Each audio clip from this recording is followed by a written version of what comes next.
We all knew this day would come. The only surprise here was that it took me 12 episodes to finally cover a hentai. I mean, everyone on the internet has at least heard of hentai, maybe not seen it, but certainly have heard of it. Some of the stories that get passed around over certain notorious works like Bible Black and La Blue Girl have painted a very broad mural of ultimate depravity and fetishes in the minds of the misinformed public. Yeah, seeing a girl grow a penis or being assaulted with tentacles isn't something you'd find on PBS, usually, but you have to understand, this all comes from a culture that views this stuff solely as a means to get release, as it were. Japan, by and large, is a country of shame and repression, but they also recognize that there is a place for material that allows someone to release their sexual frustration or tension in a non-harmful way. So, you get a market flooded with all sorts of manga, video games, DVDs, and other novelties that cater to an uncomfortable number of fetishes, coupled together with a societal mindset that tries to ignore this as best they can. However, where it truly gets weird is in the issues of censorship. The Japanese government won't allow genitals to be shown, even on direct-to-DVD shows, so most pornography is shown either with a mosaic pattern over the character's naughty bits, or it bypasses that with having sexual imagery without showing a penis. Hence why there seems to be so many hentai titles with tentacle sex. It's basically a legal loophole. So where does Where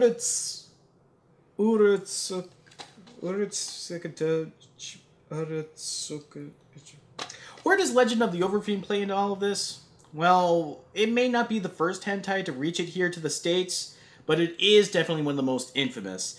Not so much because of its content, though. Really, it's because people didn't know there was way worse stuff out there. Overfiend has all the hallmarks of your average bad 90s anime, only it's multiplied 1,000 times over because the premise of the story has to cater around scenes of explicit sex. At least they would if the sex was explicit at all. The version I have is the edited version.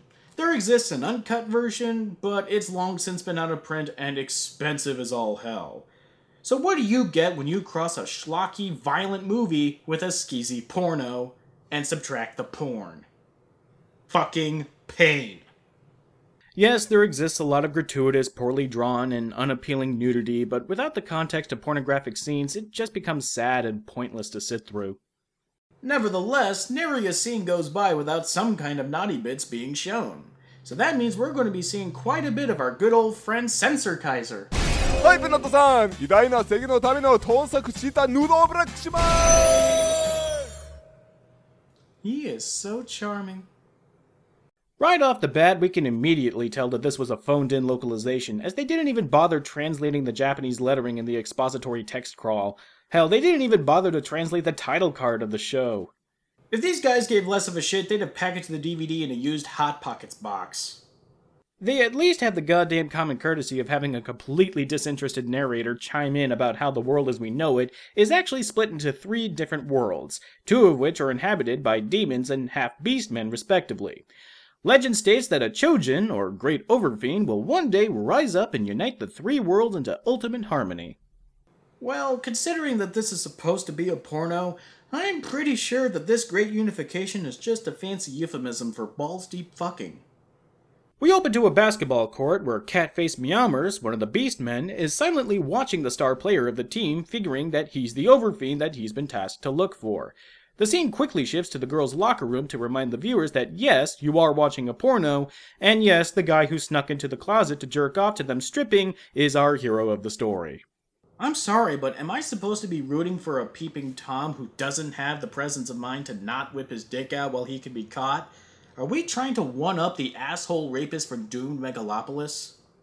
Later on, we see Pounder McPeen hiding in a basket of volleyballs ogling his crush, Susie Cream Cheese, as she does gymnastics in a tight leotard. The star player, spotting Pounder, decides to be a jerk and smacks him with the basketball, only to immediately go over to him and make sure he's okay. So, what were you looking at?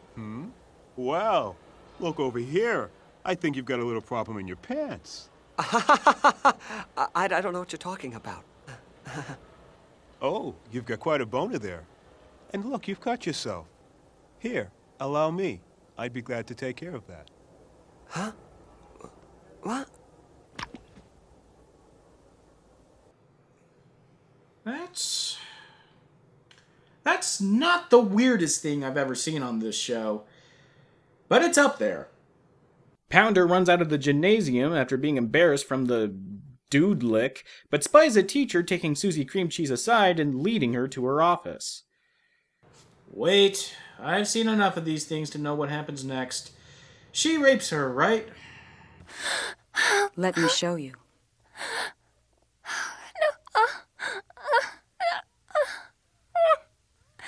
Well, no surprise there.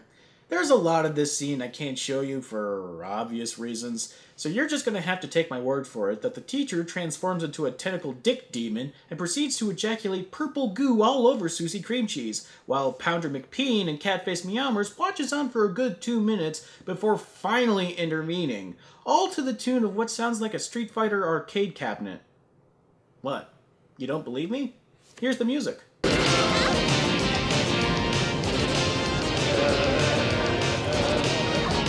Looking for cheap thrills, asshole? Little prick with a big mouth, eh? You fucking Mackay are all the same. One little sniff of pussy and you lose it. Oh, and to top it all off, the voice acting is so bad it could chip the paint off your living room wall. Joy. Catface Meowmers makes quick work of the dick tentacle monster thing, leaving Susie Cream Cheese to think that Pounder saved her from the monster, which of course means she automatically loves him. It's not too long before we meet Catface Meowmer's posse, an otherworldly imp who's constantly swinging pipe, or Tinker Toy in this case, and is whoa. Speaking of posse. So, my sister, have you found the great Chojin? Yes, my sister. Have you seen the Chojin? I'm asking your panties really nicely. Posse here makes a bet with her brother that she'll find the Overfiend before he does, which he accepts, while Catface Meowmers places his bet on the star player, who is currently banging 3 chicks at the same time. Posse opts for the dark horse in this race in Pounder McPeen, who is on a pity date with Susie Cream Cheese. After a surprise attack by some demons, it seems like Catface Meowmers chose wisely, as the player manages to transform into a jackalope and kicks all kinds of ass. To give him the ultimate test, Catface fries him with a bolt of lightning, expecting him to shirk it off. Couldn't you come up with a more tactful test there, Catface? I mean, the margin of failure here is astronomical. If he succeeds, he's the Overfiend. If he fails, then you just killed an innocent man.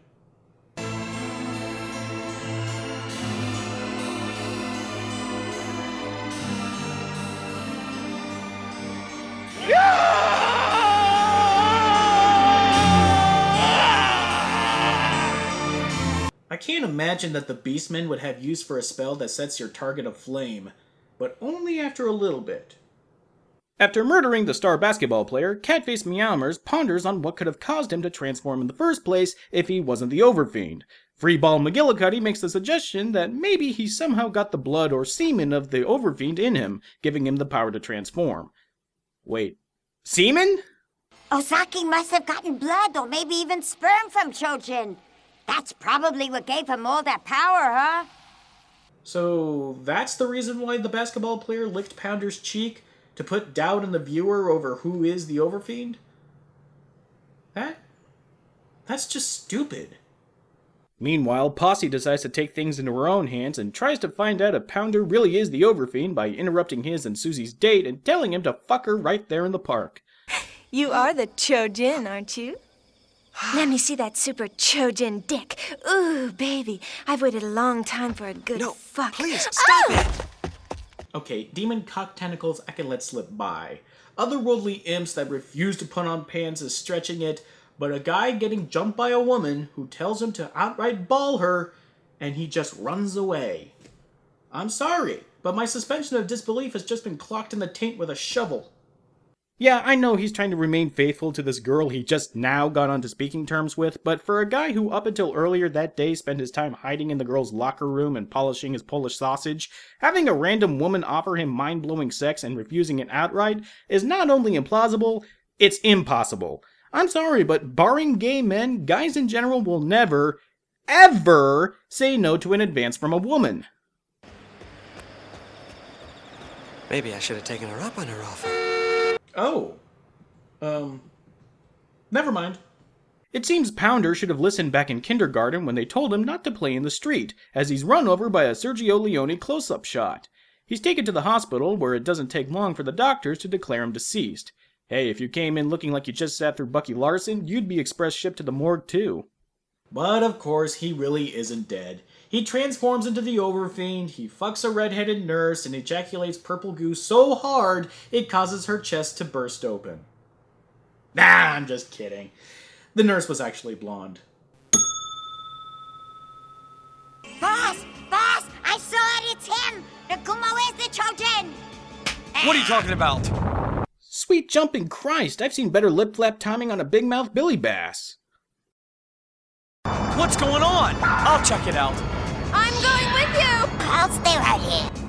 Growing out of control, the Overfiend lays waste to the hospital by destroying the building with mammoth dick tentacles that absorb the many patrons of the hospital, only to fade to the next day with minimal mention of the fact that an entire hospital was leveled by a gigantic series of cocks.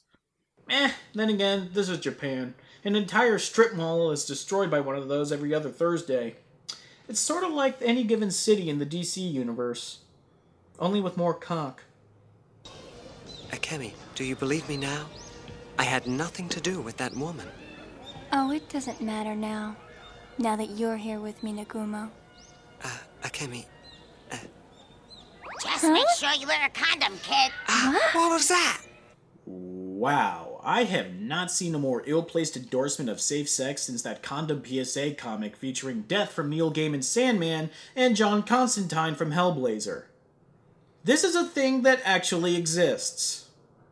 The demons, figuring out that the Overfiend has been awakened, hatches a plan to get rid of him. They seduce a hapless nerd to their side by exploiting his crush that he has on Susie Cream Cheese, and also a seething hatred for Pounder McPeen. You want to fuck Akemi, don't you? And you want to kill Nagumo, don't you? You can! You can! Yeah!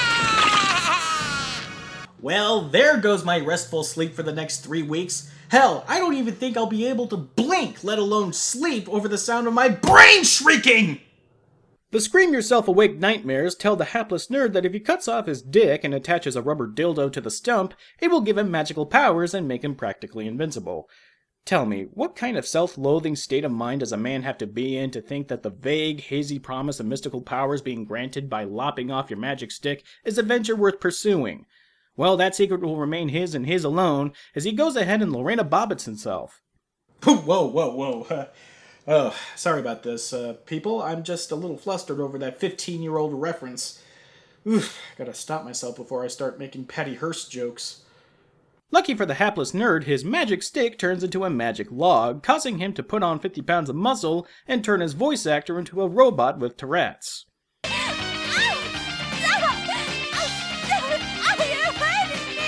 Shut the fuck up, you bitch! They just don't make hack job voiceovers like they used to. Then the show comes to a screeching halt as the demon who gave the hapless nerd the power cock is confronted by Catface Meowmers, who promptly fries him to a crisp. Then, out of nowhere, a demon poofs into being and we get this weird flashback to show us that him and Catface had a history somewhere down the line. You released Mao? You asshole! Okay, I gotta stop showing clips of horribly botched lines from this movie, or we're never gonna get through this. Okay, just one more. Come on, asshole. You really didn't think I would die like this, did you?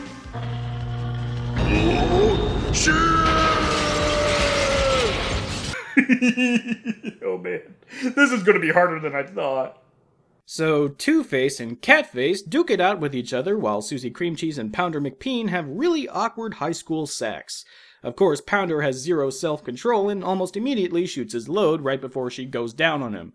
Before Susie could make the canned "don't worry, this happens to every guy" speech, the hapless nerd breaks in and steals her away. He also challenges Pounder to a fight for Susie.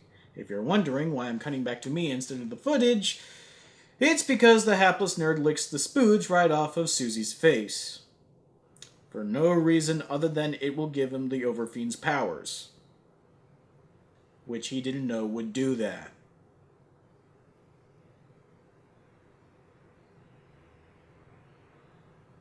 This show is fucking weird. Catface manages to get the best of Two-Face, but before the demon expires into a burst of flame, he mentions that the Overfiend may not be the savior that the Beastmen's legend make him out to be. You don't get it, do you? Get what? The Chojin is not what you think he is. What do you mean? You'll see soon. Oh, so you mean the 40-foot Goliath whose dick tentacles have already collapsed a hospital and absorbed hundreds of people into death may not be the benevolent god that Catface Meowmers deludes himself into thinking he is. Go on! Meanwhile, Pounder makes his way to the hapless nerd, itching for a fight. Well, actually, less a fight than an excuse to make silly faces. Come on, watch me.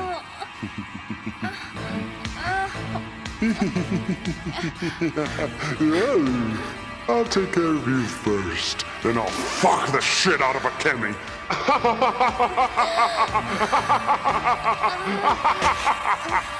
The two fight, of course, with the hapless nerd transforming into another demon, which only serves to let him live for another 3 minutes before Pounder transforms into the Overfiend and rips out his liver.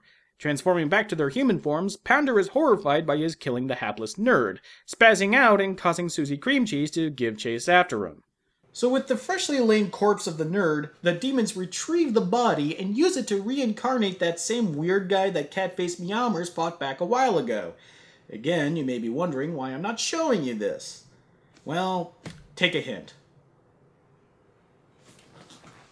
Here's a hint. It involves fucking.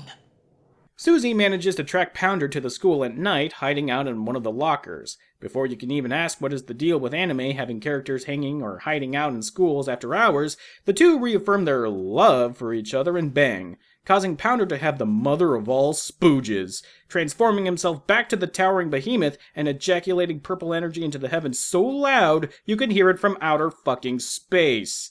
With the Overfiend unleashed, he sets out destroying everything in his path. Why has he become a murderer? Tell me why! Amino, why? Why? Why? Why? Why does my voice actor suck bricks? Even the newly reincarnated demon guy from before doesn't stand a chance against Dick Cthulhu, dying almost within the same minute he appears. After he levels the entire city and wipes out the Beastmen, Catface Meowmers finally goes Super Saiyan and launches himself into the head of the Overfiend, hoping to strike a mortal blow, but only winds up inside the Overfiend's body. And this is where things get weird. Yes, this is where the show gets weird. It turns out that there is an unborn fetus inside Susie Cream Cheese, and that the fetus is actually the Overfiend that Catface has been looking for, and that Pounder is just a demon meant to destroy the world so that the fetus can make a new one. And he's telling Catface this while still in utero. Let's review. The Overfiend is actually the unborn child of 2 high school students, one of whom is a 50-foot-tall demon with dick tentacles destined to destroy the world, all so that the unborn child could grow up to one day build a new world. What was the point of all that fucking again? Susie Cream Cheese has a change of heart, however, sensing all of the mindless violence being perpetrated. She expels Catface out of Pounder and tries to appease him, begging him to end it right now and kill her. Nagumo, you have the power. I love you. Please kill me. Those are 3 sentences that don't even belong in the same paragraph together, let alone strung together to make a cogent thought. Nagumo, you have the power. I love you. Please kill me. It's like she spontaneously became bipolar. I don't know whether to blame the edited copy I have or if the original uncut version is this choppy and rushed, but the end just sort of sputters into being. The Overfiend takes over Susie Cream Cheese, disallowing the chance for her to kill herself, and forces Pounder to continue destroying Japan. We leave on Catface making a vow to not die until he sees this future world that the Overfiend promises to make, and end. I know this was supposed to be a porno and I shouldn't be expecting much in terms of the story, but the least they could do is be semi-competent. The sex, what little there is horribly drawn and unappealing. The plot makes absolutely no sense, and the dubbing is some of the worst schlock ever to assault the human ears. Even if you were inclined to watch this as some sort of ironic pleasure, trust me, there are much better guilty pleasures available. Till next time. She turns into a tiger when she's ready to eat. My pussy's always hungry for a big chunk of meat. So lay your little pussy right next to mine. You can bring her over around dinner time. My pussy is the hippest thing around. That's right, she's always been the talk